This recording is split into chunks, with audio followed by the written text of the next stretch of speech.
I've had a lot of requests for learning how to spin yarn on a drop spindle, so I'm going to show you how I do it. Now, full disclaimer, I am not a pro by any means. I am still fairly new to spinning myself, so my technique is not flawless, but I do know how to get started and how to have a lot of fun playing with your drop spindle, and I wanted to show you guys how to use it. I do have some of these spindles in the shop currently, and they're just a really good basic wooden spindle with a little notch. This tutorial is going to be for a top whorl spindle, which is what I have here. That means that this round part called the whorl is at the top. There are bottom whorl spindles where that round part would be at the bottom, and there's also Turkish spindles, which is a totally different kind and doesn't have the round thing on it. We're going to focus just on this one type of spindle today, and I want to show you how to get started. So to get started, you just need three things. You need your top whorl drop spindle with the whorl at the top and a little hook. You're going to need some fiber. I'm going to use a braid of combed top roving here. And you're going to need a length of yarn. This can be any type of yarn. It's just waste yarn that you're going to use as what we call a leader, and I'll show you how to attach that. But you need at least probably 12 to 20 inches, somewhere in there, and you just need something that you can tie off and use to get started. It helps if it has multiple plies, at least 2 or more plies, but you don't have to. It can be any type of yarn that you have lying around. So to get started, we're going to take that length of waste yarn that we call a leader, and we're going to attach that to our spindle. You're going to take it and fold it in half.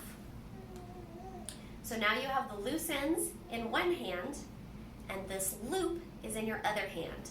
You're going to place your spindle on top of the leader, take the loop, and reach over the top of your spindle to grab your free ends and pull it through. That makes a nice little knot that you can easily take out if you need to.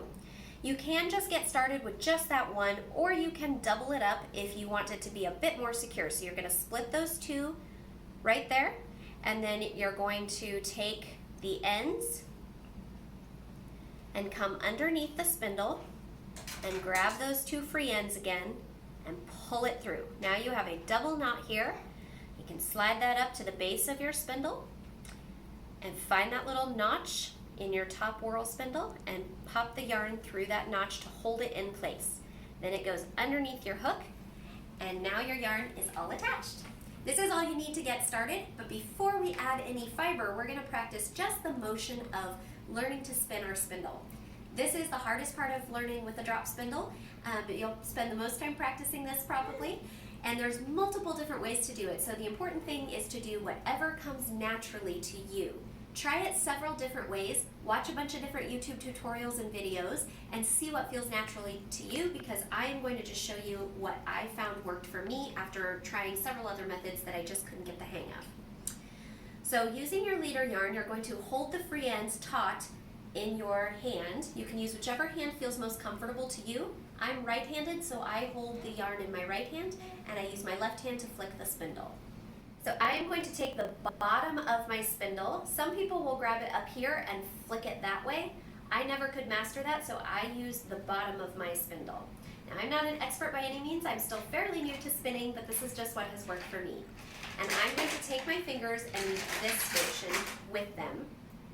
So I'm just going to kind of flick it and get it spinning, and you'll see the twist go up your spindle. If you keep holding it and letting it go, it'll get tighter and tighter and tighter until it eventually stops. And then if you don't catch it, it will unravel and go back the other way and unspin itself. Okay?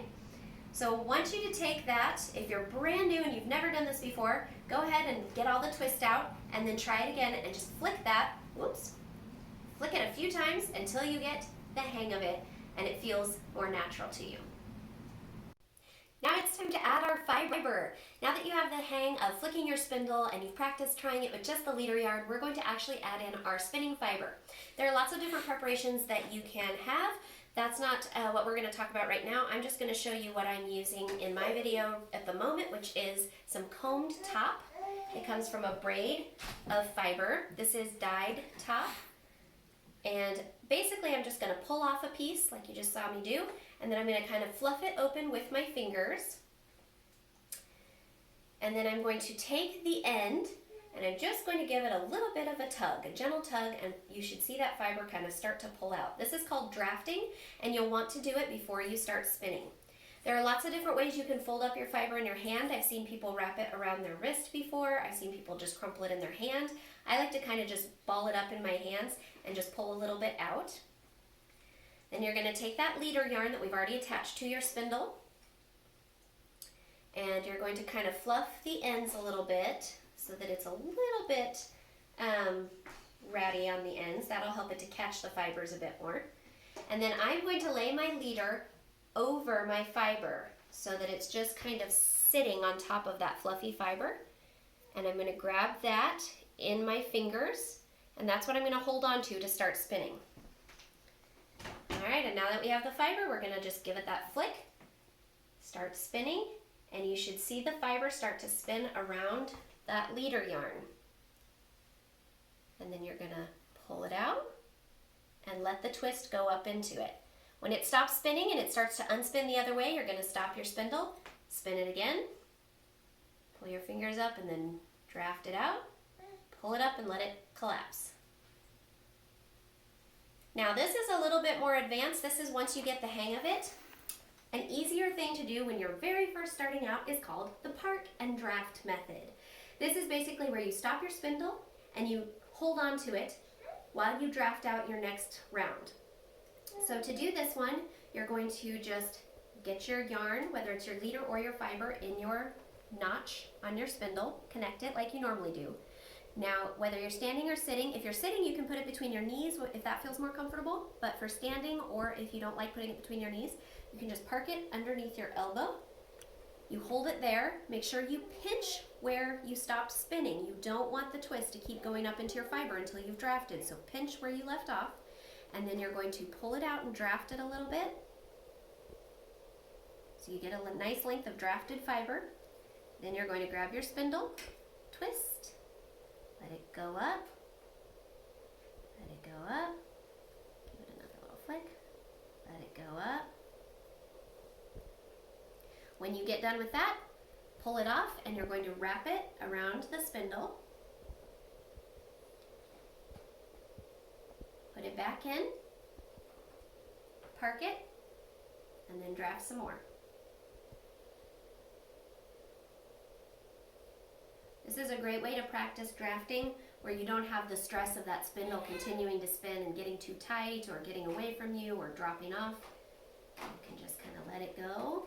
If it starts to slow down, give it another flick and let it go. When you get to the top again, pinch, wrap it, and then you're going to draft. So park it under your elbow or under your armpit, and then you're going to draft it out.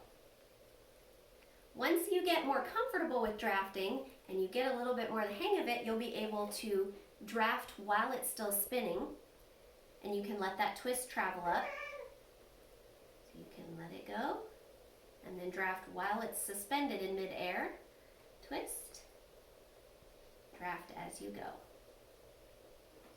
And that's all there is to it. It just takes a lot of practice. Remember not to get discouraged if your yarn breaks and the fiber falls off. There is a reason it's called a drop spindle. You will drop it a lot.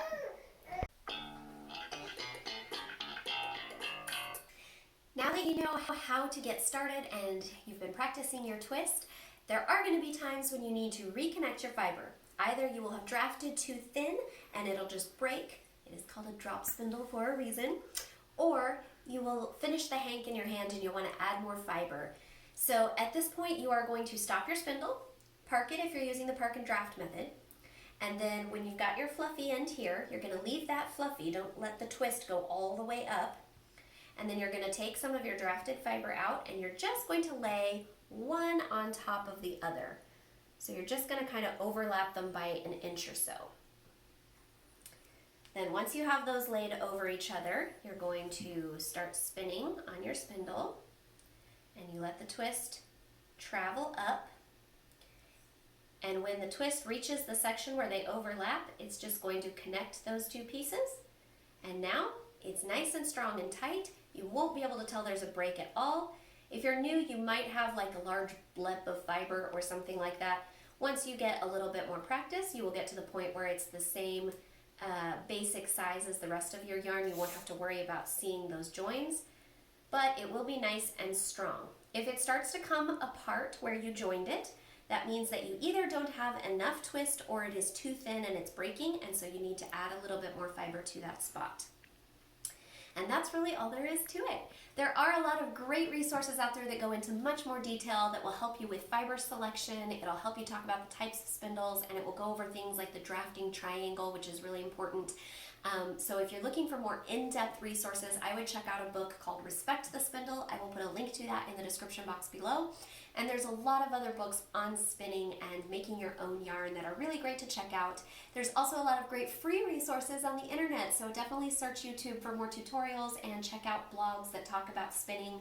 They can give you some really great resources as far as getting started, how to work on perfecting your drafting technique, and all of those things. But hopefully this is enough to get you started.